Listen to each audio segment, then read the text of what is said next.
Muy bienvenidos, queridos amigos radioyentes de Radio Solidaria y también fieles seguidores de Solidaria TV en este año 2024.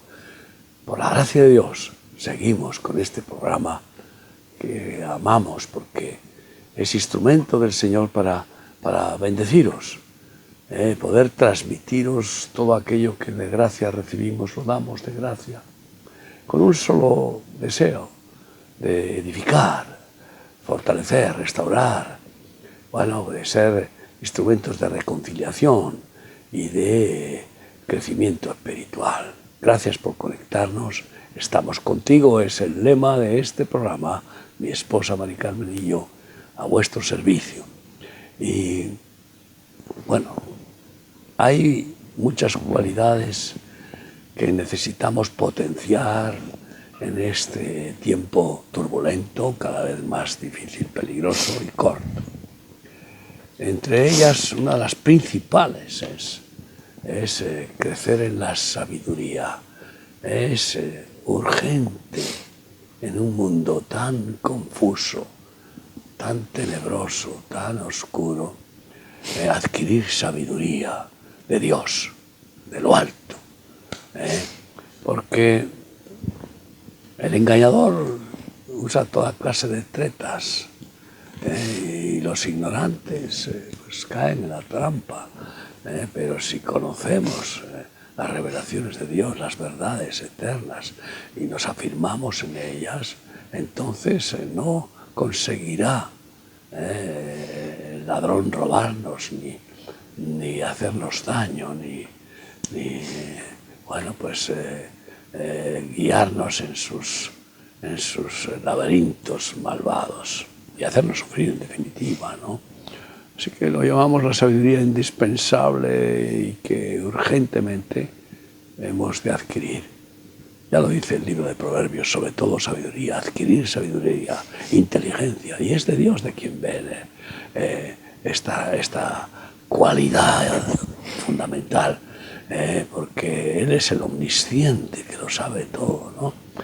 Y que Dios nos ayude a discernir, a tener la revelación, ese reflejo rápido de sacar de nuestro arcón, de nuestra alma, nuestra conciencia, tesoros viejos acumulados y los tesoros nuevos de las revelaciones oportunas que vienen del trono de la gracia y de la sabiduría de Dios. Bienvenidos, sabiduría, ante todo, para este año tan difícil que nos toca vivir por la gracia de Dios. Vamos a empezar leyendo Eclesiastés 8:1. ¿Quién como el sabio? ¿Quién como el que sabe la declaración de las cosas? La sabiduría del hombre ilumina su rostro y la tosquedad de su semblante se mudará. Decía el filósofo Bacon, el hombre no es más que lo que sabe. Un hombre es eso, lo que sabe. ¿Y qué sabemos? Nos quieren tratar como a tontos ignorantes, los dictadores, los engañadores políticos, económicos, sociales, etc. Incluso hipócritas farsantes religiosos que quieren engañar, haciendo prosélitos a los ignorantes, ¿no? ¿Y qué es lo que sabemos? Y eso es lo que enseñamos. Por tanto, ¿qué es lo que enseñamos? ¿Cómo enseñar lo que no sabemos? Esa es una reflexión importantísima, ¿no? Y adquirir sabiduría viene primero por el oír. El que tenga oídos para oír, oiga lo que la sabiduría de Dios revela por medio de su palabra. Y entender después, porque muchos oyen, pero no entienden nada. Muchos leen la Biblia y no la entienden. Hay un tapón en el alma, en sus facultades de voluntad, entendimiento y memoria, ¿no? Que entonces, no. Es como hablarles en chino, dice, no entiendo nada. Por eso el Señor quiere abrir las almas al entendimiento de las verdades, que las entendamos. Porque nadie puede obedecer algo que no lo entiende. Nadie puede tampoco enseñar a alguien algo que no ha entendido. Y el tercer paso es experimentar eso que entendemos. Porque sí, lo hemos oído, lo entendemos, vemos que es sabio lo que recibimos, pero si no tenemos la experiencia, como cualquier ciencia, es experimental. Es que forme parte de ti, porque cuando Jesús dice tenéis que comer mi sangre y beber comer mi carne y beber mi sangre, implica algo que se asimila, porque el comer se hace de tu propio cuerpo, ¿no? Entonces, ese es el sentido, ¿no?, de todo lo espiritual. Si no forma parte de nosotros, pues tampoco nos sirve de mucho. Ese es el cuarto paso, que lo decía Aristóteles. Saber es recordar. Entonces, si no lo guardamos en nuestro tesoro, y vivirlo, ¿no? Después de experimentarlo, hay que recordarlo para vivirlo. El quinto paso es, una vez que lo hemos oído, entendido, lo hemos experimentado y asumido y guardado en nuestro corazón como tesoro que no hay que olvidar nunca, después obedecerlo, obedecer a esa sabiduría, es decir, ponerlo en práctica, es vivirlo, como tú dices, ¿no? Y bueno, podemos leer el Proverbio 24 del 3 al 5. Con sabiduría se edificará la casa y con prudencia se afirmará, y con ciencia se llenarán las cámaras de todo bien preciado y agradable. El hombre sabio es fuerte y de pujante vigor el hombre docto. Vemos aquí dos áreas vitales. Con sabiduría se edificará la casa, tu familia, tu matrimonio, tus hijos, tu casa, tu familia. Y también la casa de Dios, la iglesia. Con sabiduría divina. Pero después resulta que la consecuencia también es que con sabiduría divina habrá provisión abundante para el cuerpo, el alma y el espíritu. Eso se llama la sabiduría económica de Dios, para que no nos falte la provisión. Aunque la provisión es regalo de Yahweh Jireh, proveer, pero para ello Dios quiere que participemos y poniendo en práctica sus revelaciones de la economía del reino de Dios, de sus enseñanzas, para que seamos buenos ecónomos, porque al final, ¿qué hemos de ser los hijos de Dios? Sino oicónomos, mayordomos, administradores de los bienes divinos, tanto naturales, económicos, intelectuales, físicos, como espirituales, para darle gloria y honra y para bendecir a todas aquellas personas que Él quiere bendecir a través nuestro. Así que, una vez que somos salvos por la gracia de Dios, lo siguiente es que pasemos de ser unos niños recién nacidos a adquirir sabiduría de Dios y madurar en ese santo conocimiento. Proverbios 3, del 13 al 18, seguimos leyendo. Bienaventurado el hombre que haya la sabiduría, que obtiene inteligencia, porque su ganancia es mejor que la ganancia de la plata, sus frutos más que el oro fino.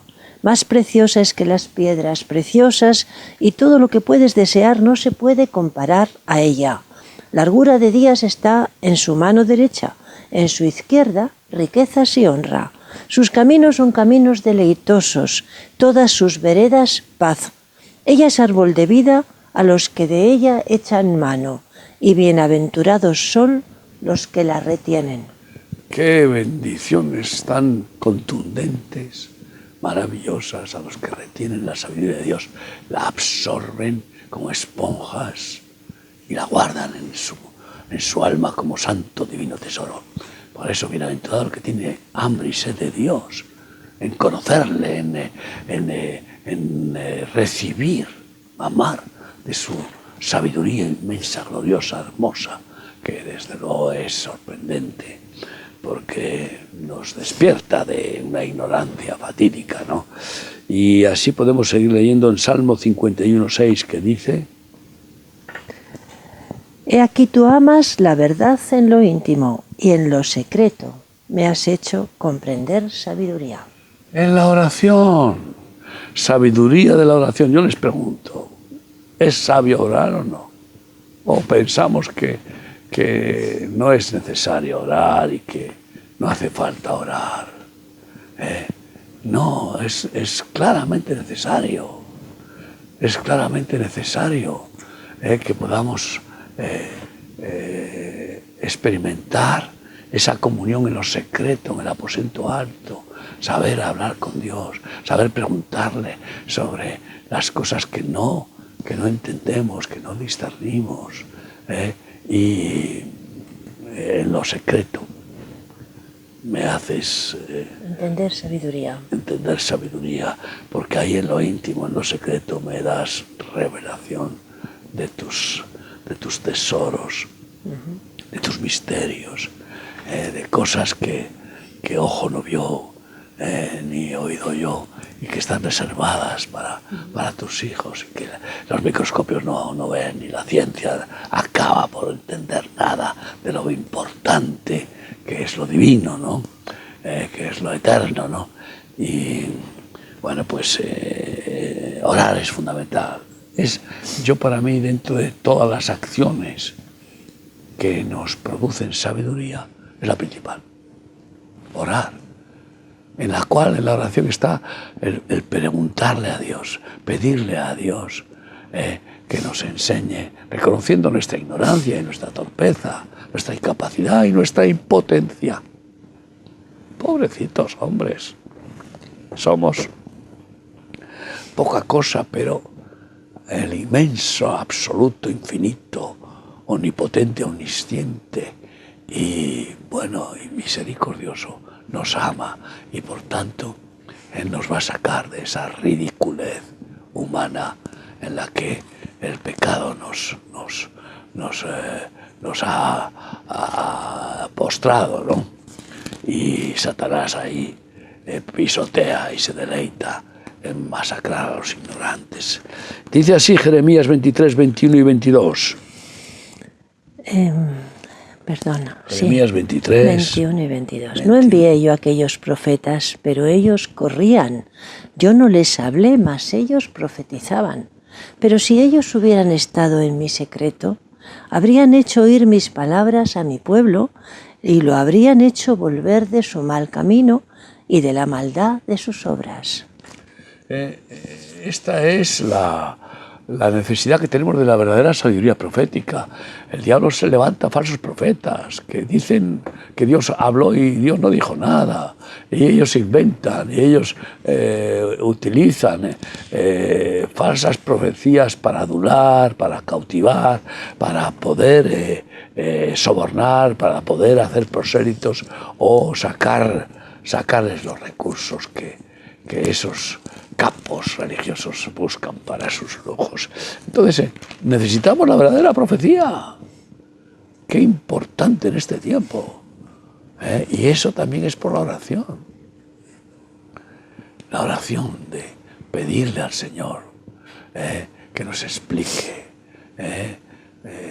demandadme razón acerca de la obra de mis manos, de mis hijos, de mi pueblo, acerca de los tiempos, acerca de las cosas que han de venir, acerca de las maquinaciones del maligno. Necesitamos esas revelaciones proféticas y que se manifiestan con los dones del Espíritu Santo de ciencia y sabiduría, dos de los dones más escasos, que no abundan, que muchas iglesias ni saben muy bien lo que significan, ¿no? Y que muchos que se dicen cristianos e incluso ministros tampoco lo saben.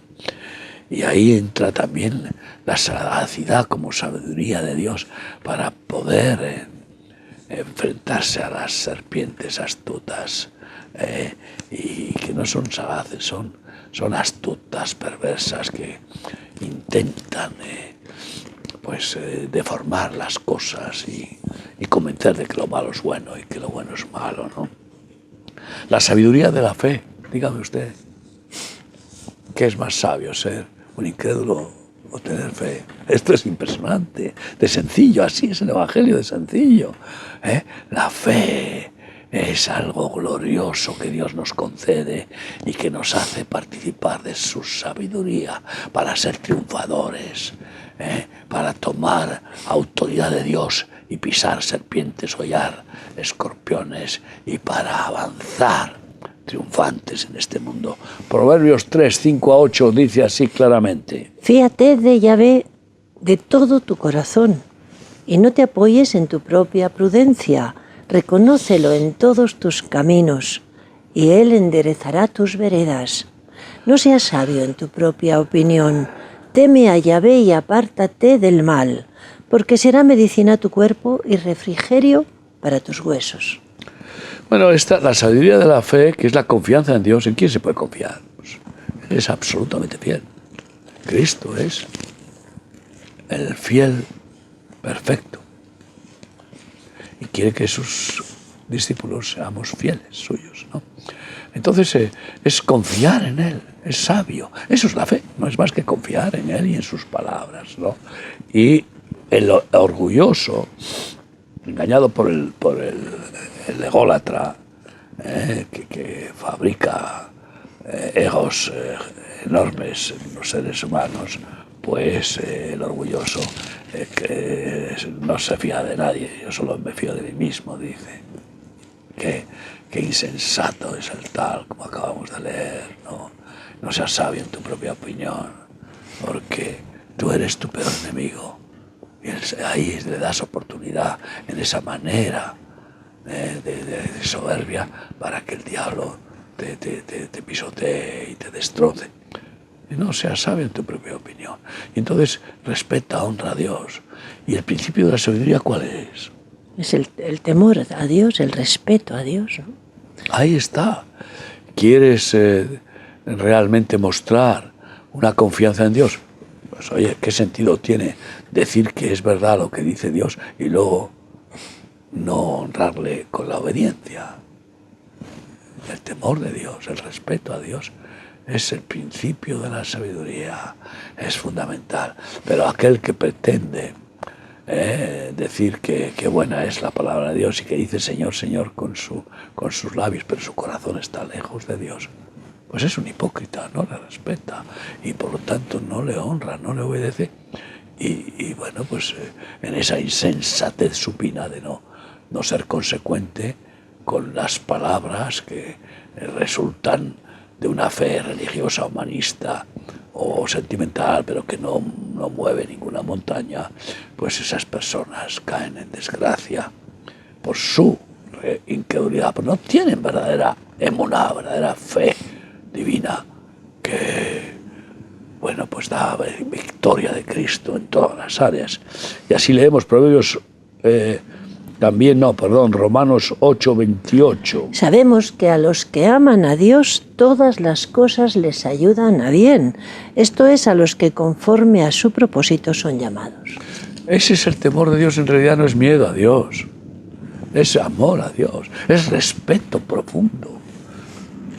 Si amamos a alguien, no queremos ofenderle. El marido que ama a su esposa no la quiere ofender, no la quiere herir por nada. El verdadero amor no hace nada individuo, no busca lo suyo, no es egoísta.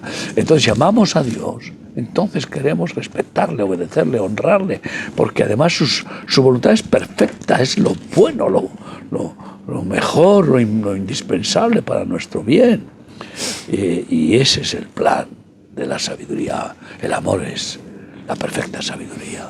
Después de la fe, o junto a la fe, fe y amor, fe y obras de amor. Es el equilibrio, las dos piernas del corredor, del camino de la salvación, ¿no? Y seguimos leyendo, por tanto, Proverbios 8, 17 a 21. Yo amo a los que me aman, y me hallan los que temprano me buscan. Las riquezas y la honra están conmigo, riquezas duraderas y justicia. Mejor es mi fruto que el oro y que el oro refinado, y mi rédito mejor que la plata escogida. Por vereda de justicia guiaré, por en medio de sendas de juicio, para hacer que los que me aman tengan su heredad y que yo llene sus tesoros. Entonces, estamos viendo claramente que es un romance. Es lo que Dios quiere establecer, un romance de amor entre padre e hijo, entre perfecto amigo y amigo, entre el primogénito de la familia de Dios y los hermanos de Cristo verdaderos y sus discípulos del Maestro perfecto, pues que es Jesús. Es una relación de amor. No es una dictadura, no es una rigidez religiosa, no es ordeno y mando, no son los mandamientos ya no es la ley, no es la gracia que ministra el amor perfecto y que nos libera de hacer nada por obligación, nada por miedo al infierno, nada por cumplir leyes, sino que nos embriaga de esa sustancia divina para obedecerle porque le amamos, por pura vocación.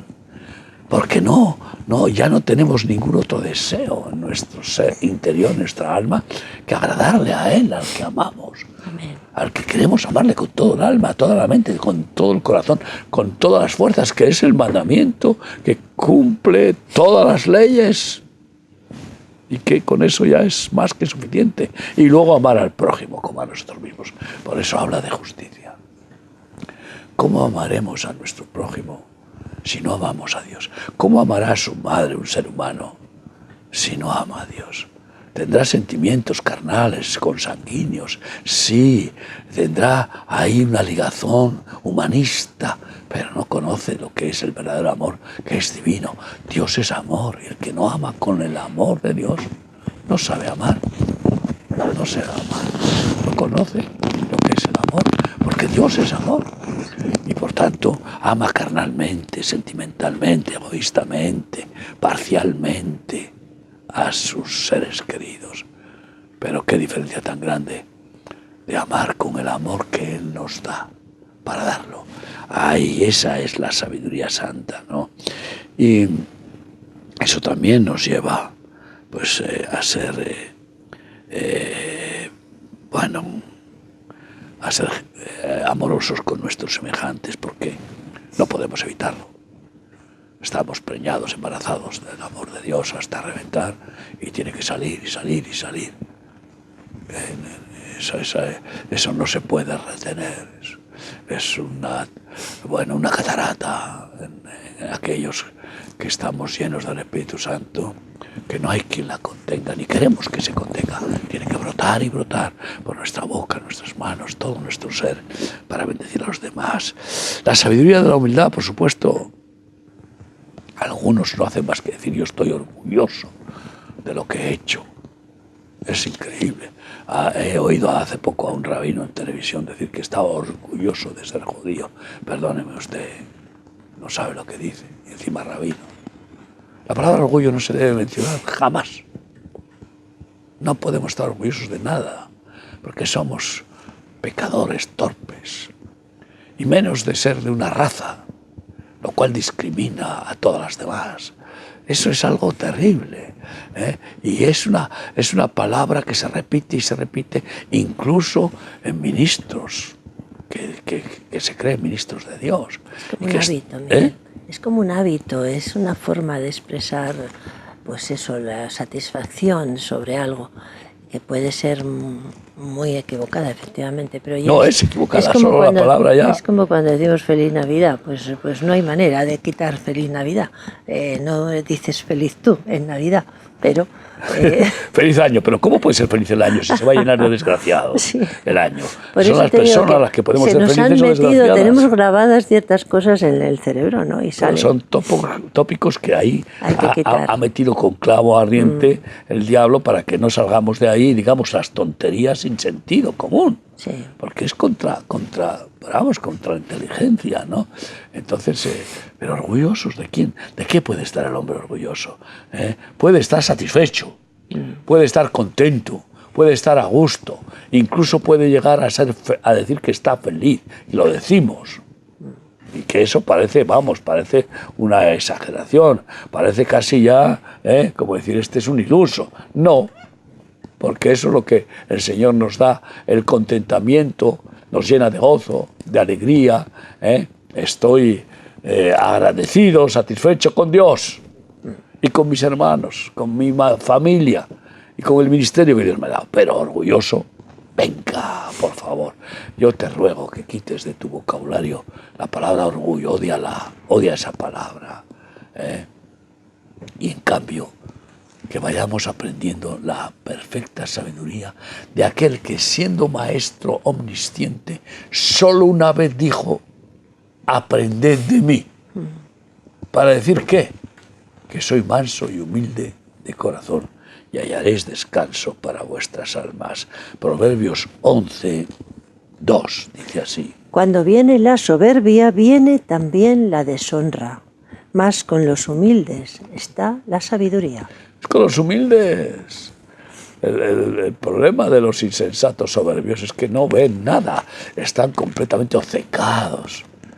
Son obsesos de su ego y no escuchan nada, no reciben consejos, no oyen, están sordos, ciegos y completamente dominados por su ego y por Satanás, que está detrás, claro. Y no hay manera, persisten en defender su error. Y claro, hasta que acaban estrellándose. Pero el humilde, el que aprende humildad, aprende sabiduría. Yo recuerdo que una vez un pastor, y no puedo olvidarlo, y me viene, un pastor me dice: Miguel, ¿qué me aconsejas? Que yo ya era siervo del Señor. ¿Qué me aconsejas que haga con el apóstol al cual estoy sujeto, que está portándose cruelmente con todos los pastores, incluido conmigo, y muchos le están dejando? ¿Qué crees que debo de hacer? Abandonarle, porque está insoportable. Y entonces yo dije: mira, ¿yo quién soy para darte consejos de esa envergadura? Y entonces me marchaba diciendo: mira, oraré por ti y ora, que es la forma más de salir de algo que no sabes cómo resolver, ¿no? En lugar de pretender ahí. Y según me marchaba, el Señor me dijo: háblale del roble y del junco. ¿Cómo se llaman esas fábulas, no? De Samaniego y de la fábula del roble y del junco. Había un roble muy típico del País Vasco, la única comunidad autónoma que tiene un monte que se llama Orgullo. Yo conozco el orgullo vasco.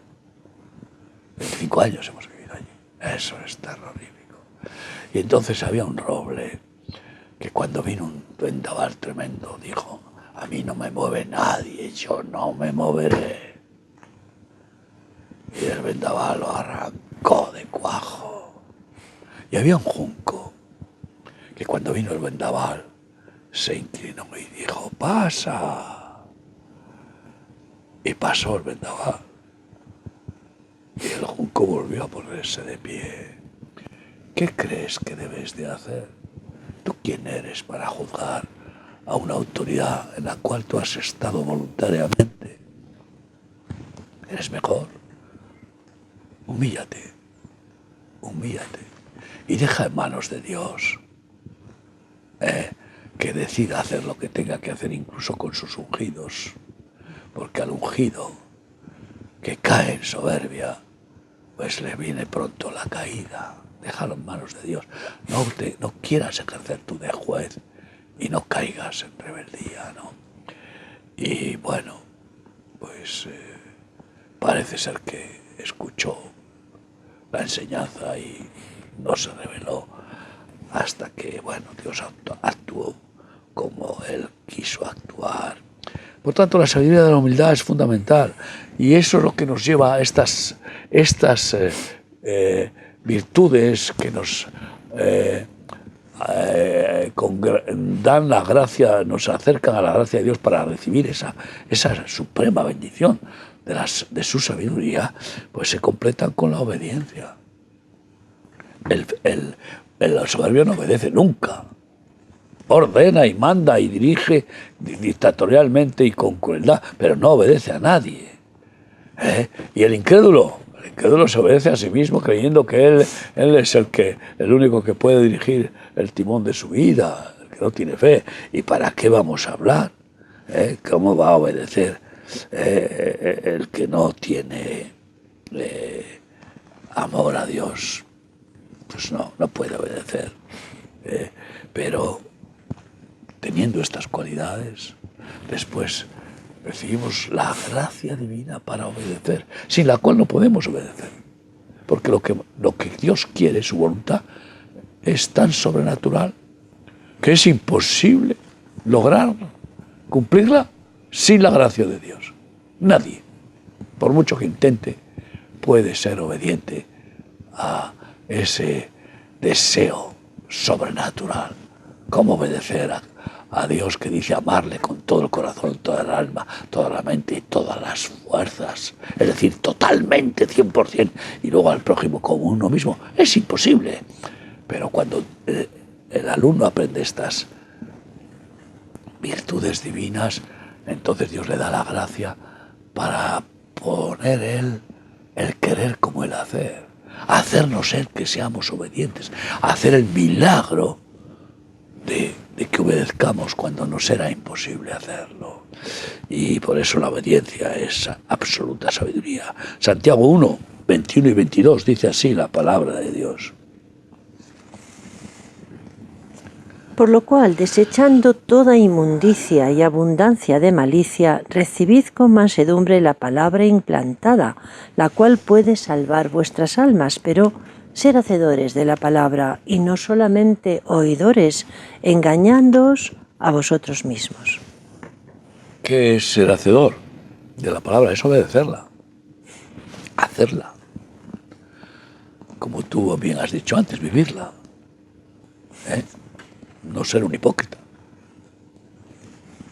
Ponerla en acción. Obedecer. Y así dice 1 Samuel 15, 22, algo también muy contundente. 1 Samuel 15, 22. Sí. Y Samuel dijo, ¿se complace Yahvé tanto en los holocaustos y víctimas como en que se obedezca la palabra de Yahvé?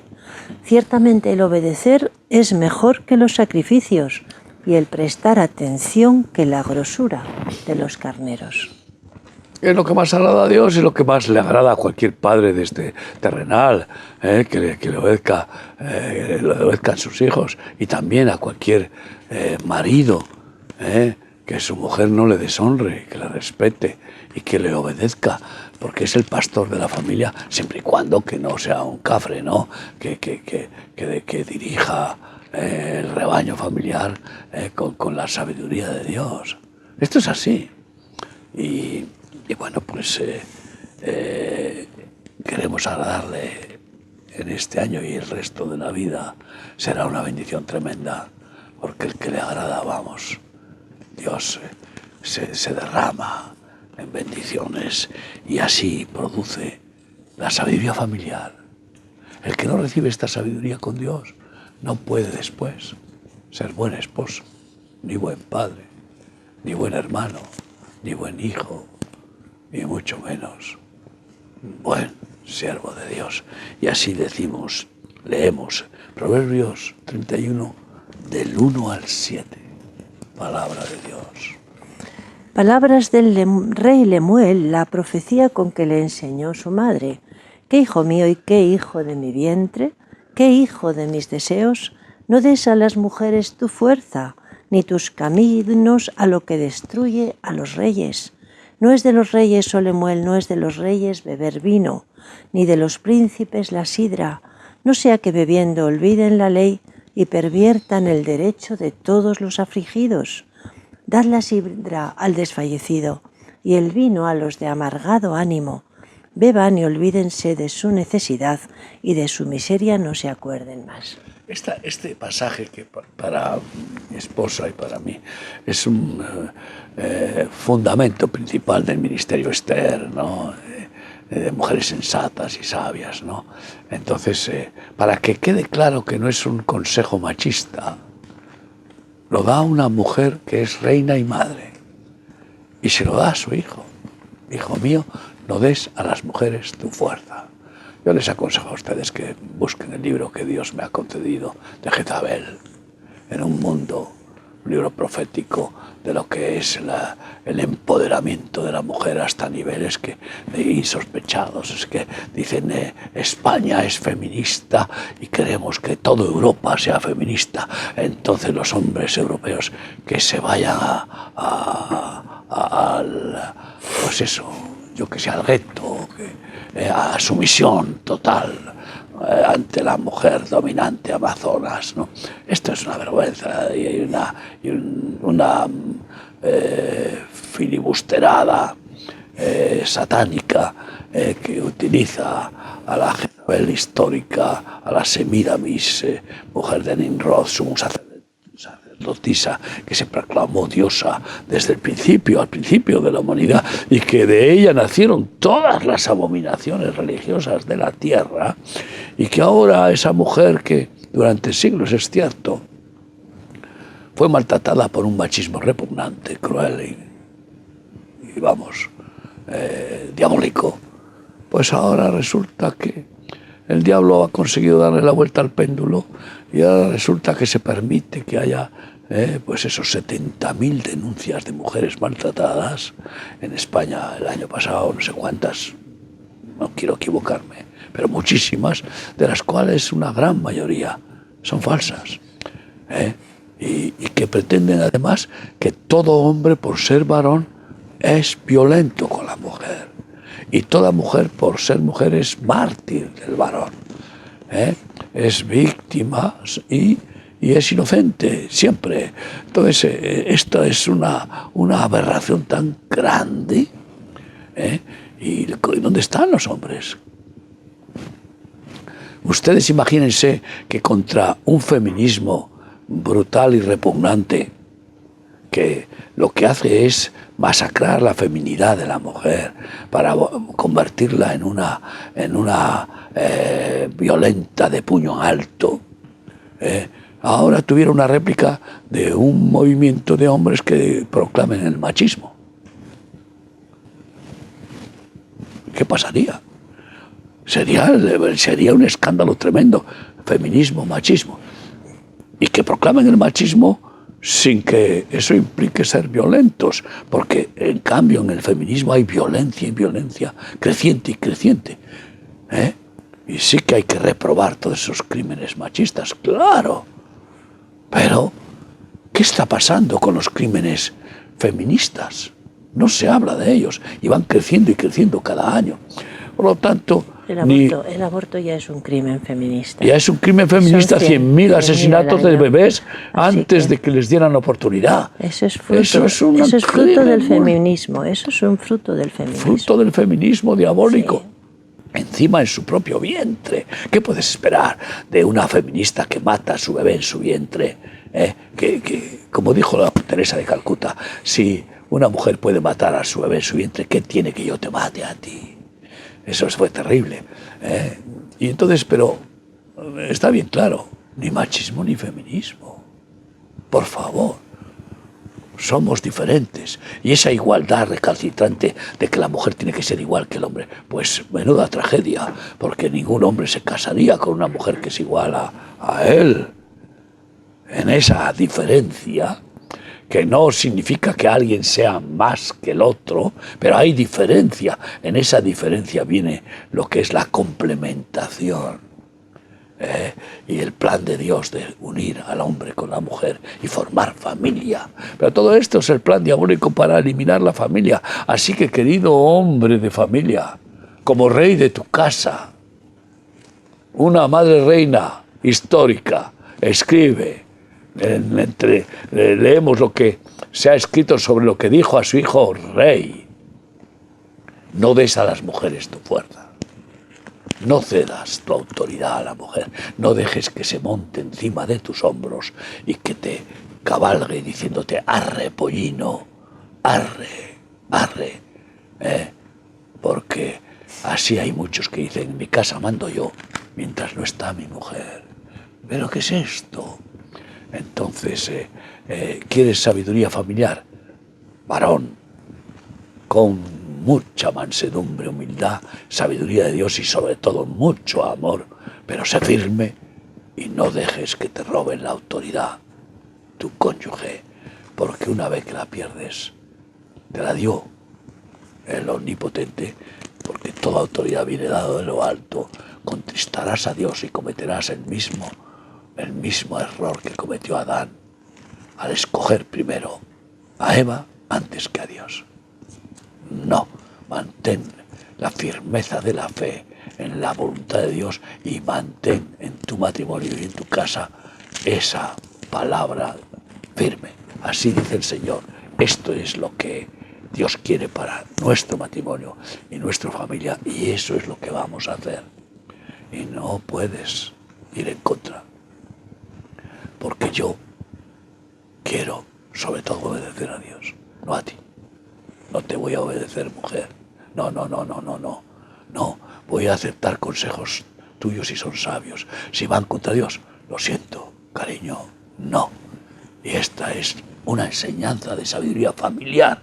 Y los hijos aprenderán que tienen un padre firme, que cuando dice sí es sí, cuando dice no es no, que no fluctúa y es una veleta, como todas estas feministas políticas que cambian y hacen leyes trans y no sé qué, y bueno, tienen ahí unos laberintos, que es algo increíble. No. Y esa mujer que vea en su marido esa firmeza, esa integridad, pues esa mujer tendrá más opción de honrar y respetar a su marido y sentirse verdaderamente segura. Mi hijo no es un pelele. Mi marido no es un pelele. Mi marido está firme en la roca que es Cristo y en su voluntad.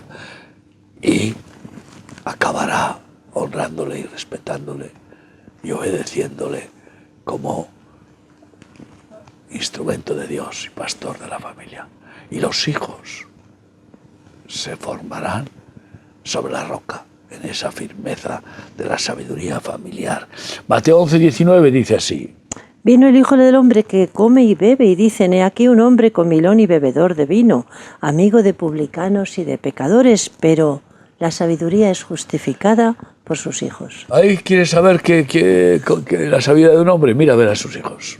Ahí puedes ver que ese hombre ha sido sabio o insensato, según veas a sus hijos. Y esa es la sabiduría familiar que Dios da a los padres. Honra o vergüenza vienen después. En conclusión, la sabiduría del arrepentimiento es la más necesaria diariamente, porque cada día cometemos fallos. Así que vamos a leer en Apocalipsis 2:5. Recuerda, por tanto, de dónde has caído y arrepiéntete y haz las primeras obras, pues si no, vendré a ti y quitaré tu candelero de su lugar si no te hubieses arrepentido. Ay, amigos, ¿qué queremos? Ser candeleros de Dios. Queremos la gracia, queremos la bendición, la autoridad, el respaldo de Dios. Pues entonces, oye, arrepentimiento, nada más que el Espíritu Santo nos dé convencimiento de pecado, de juicio, y nos revele nuestros errores inmediatamente, no esperar nada. Arrepentimiento, pedir perdón, y también pedir perdón a alguien si hemos ofendido a alguien. Esa es la verdadera sabiduría diaria de la bendición y la felicidad que Dios quiere darnos. Romanos 2:4 dice así: O menosprecias las riquezas de su benignidad, paciencia y longanimidad, ignorando que su benignidad te guía al arrepentimiento. Eso también nos va formando en la virtud del dominio propio, de cada vez cometer menos errores. El que no se arrepiente sigue repitiendo los errores, pero de una forma pues más grave, hasta que acaba en desastre. Pero el que se arrepiente de corazón y pide ayuda al Señor para no volver a caer en tentación, ese va creciendo en el dominio propio para que haya unidad familiar, unidad en la iglesia y además la unidad del propio individuo, entre cuerpo, alma y espíritu, de integridad. Nehemías 8, del 1 al 3, dice así. Se juntó todo el pueblo como un solo hombre en la plaza que está delante de las aguas, y dijeron a Esdras el escriba que trajese el libro de la ley de Moisés, la cual Yahvé había dado a Israel, y el sacerdote Esdras trajo la ley delante de la congregación, así de hombres como de mujeres y de todos los que podían entender, el primer día del mes séptimo. Y leyó en el libro delante de la plaza que está delante de la puerta de las aguas, desde el alba hasta el mediodía, en presencia de hombres y mujeres y de todos los que podían entender, y los oídos de todo el pueblo estaba atento al libro de la ley. Bueno, pues esto es, ¿estás leído en Nehemías 8, 1 a 3? Sí. Vale, bien, pues todo el pueblo atento a la sabiduría de Dios, la revelación de Dios, ¿no? No, el 6 dice que alzaron sus manos, se humillaron y adoraron a Yahvé inclinados a tierra. Muy bien. En definitiva, ¿no? Como conclusión, tenemos que ir a una revelación del profeta Jeremías fundamental de lo que quiere Dios. Jeremías 9, 23 y 24. Así dijo Yahvé: no se alabe el sabio en su sabiduría, ni en su valentía se alabe el valiente, ni el rico se alabe en sus riquezas, mas alábese en esto el que se hubiere de alabar, en entenderme y conocerme que yo soy Yahvé, que hago misericordia, juicio y justicia en la tierra, porque estas cosas quiero, dice Yahvé. La perfecta sabiduría es conocerle a Él más y más, porque imagínate, si es infinito, en misericordia, en sabiduría, en virtud, en todo. Entonces, cuanto más le vamos conociendo, más nos va transformando Él a su imagen. Esa es la perfecta sabiduría. Cuanto más le vamos conociendo, es que hay más intimidad, más coinonía, más relación paterno-filial con Él. Así que busquémosle y pidámosle que nos revele cómo es y crezcamos en conocerle a Él. Y eso nos lleva a la máxima sabiduría que Dios manifiesta con su hermosura absoluta, que es su santidad. Esa es llegar a la perfección total, la santidad. Es el sumum de la sabiduría, ser santo. Menuda, parece que hoy decir eso es como decir este tío es tonto. No, qué hermosa es la santidad de Dios y qué atractivo tan glorioso supone pasar de ser un perverso, malvado, inmundo, sucio, a ser un santo de Dios. Y así dice el Salmo 51 del 7 al 13. Purifícame con hisopo y seré limpio. Lávame y seré más blanco que la nieve. Hazme oír gozo y alegría y se recrearán los huesos que has abatido. Esconde tu rostro de mis pecados, borra todas mis rebeliones. Crea en mí, oh Dios, un corazón limpio y renueva un espíritu recto dentro de mí. No me eches de delante de ti y no quites de mí tu Santo Espíritu. Vuélveme el gozo de tu salvación y espíritu noble me sustente.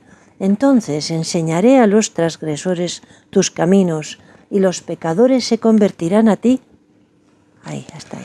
En esta unción máxima que es la santificación, uno es canal perfecto, santo, limpio para poder ser instrumentos de Dios y transmitir las enseñanzas de Dios. Enseñaré entonces a los perversos el camino de Cristo. Y claro, no encontrarán ninguna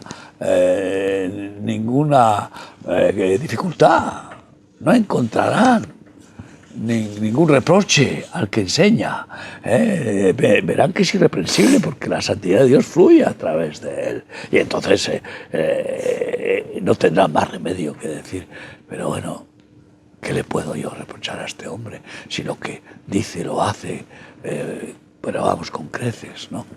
Y encima siempre con gozo, con paz, y en humildad y lleno de amor gratuito. Así que en resumen, todo puede concretarse en que la sabiduría multiforme que Dios da, lo hace a los que le agradan. Eclesiastés 2, 26. Porque al hombre que le agrada, Dios le da sabiduría, ciencia y gozo. mas al pecador da el trabajo de recoger y amontonar para darlo al que agrada a Dios. También esto es vanidad y aflicción de espíritu. Al que agrada a Dios, Dios le da ciencia, sabiduría, provisión y gozo. Sabiduría al que agrada a Dios y luego todas las demás bendiciones necesarias. ¿Qué podemos decir? Necesitamos sabiduría para estos tiempos terribles que están ahí, bueno, reventando el mundo y con permiso de Dios, intervención de Dios, para quebrantar a los soberbios insensatos, pues lo dice bien claro que hemos de hacer. Santiago 1, del 5 al 8. Si alguno de vosotros tiene falta de sabiduría, pídala a Dios, el cual da a todos abundantemente y sin reproche, y le será dada. Pero pida con fe, no dudando nada, porque el que duda es semejante a la onda del mar, que es arrastrada por el viento y echada de una parte a otra. No piense, pues, quien tal haga, que recibirá cosa alguna del Señor. El hombre de doble ánimo es inconstante en todos sus caminos. La duda ofende, y pedir a Dios sin fe es ofenderle. Porque ¿cómo se puede pedir a alguien en quien no confías que te socorra, que te auxilie, que te conceda una gracia? Es una contradicción total. Por lo tanto, pidamos con fe sabiduría, porque cada vez la vamos a necesitar más en este tiempo convulso, porque pues son más sofisticadas cada día las trampas del maligno y van cayendo, presos en ellas multitud de insensatos. Pidamos sabiduría con fe a aquel que quiere dárnosla, porque solo quiere nuestro bien, porque su amor por nosotros es perfecto. Vamos a orar. Sí, Señor, necesitamos de tu sabiduría para todas las cosas, para el cuidado de nuestras vidas, nuestros cuerpos, nuestra alma, nuestro espíritu. Sí, necesitamos Señor. Sabiduría para nuestra relación con los demás, con nuestros hijos, nuestras familias, nuestros hermanos, nuestros amigos. Necesitamos sabiduría en la boca, en el oído, Señor, en la mente, en el corazón. Pon tu sabiduría en nosotros. Padre, en el nombre de tu Hijo Jesús, danos esa sabiduría necesaria para cada instante de nuestras vidas. Amén. Amén. Amén. Pues bendito sea el Señor que la quiere dar y que nos la va a conceder cada vez más si esperamos también tener esas virtudes que nacen de la naturaleza de Dios, para que se vaya produciendo en nosotros esa naturaleza divina y seamos así dignos, no, pero seamos respetuosos y podamos recibir esa sabiduría y no desperdiciarla. Gracias por haber estado con nosotros en este programa y, por tanto, hasta el próximo programa, si Dios quiere. Estamos contigo. Sabiduría de Dios para ti y tu familia. Eso forma parte de la felicidad verdadera. Que seas feliz tú y tu familia con esta gracia divina. Que el Señor os bendiga.